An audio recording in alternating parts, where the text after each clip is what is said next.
Well hello everyone, good morning. আমি এখন যাচ্ছি হচ্ছে নর্থ বেঙ্গল শিলিগুড়ি কৃষ্ণনগরে দাঁড়িয়ে রয়েছে। এই যে কৃষ্ণনগর সার্কিট হাউস দেখতে পাচ্ছেন, জায়গাটা খুব সুন্দর করে দিয়েছে। তো আমি হচ্ছে এই যে ট্রিপটা জিরো করে দিচ্ছি।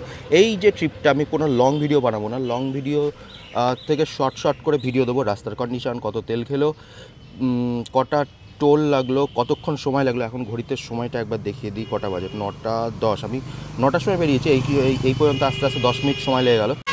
20,947 কিলোমিটার চলেছে ট্রিপেতে, 51 কিলোমিটার। আমি এটা হচ্ছে রিসেট করে দিচ্ছি, রিসেট হয়ে গেল।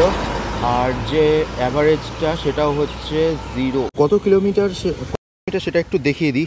448 কিলোমিটার দেখাচ্ছে, কিন্তু এটা আই গেস 448 কিলোমিটার থাকবে না। আমি জানি না কেন এরকম দেখায় প্রত্যেকবার। আর একবার দেখিয়ে দিই কাকে নিয়ে যাচ্ছি।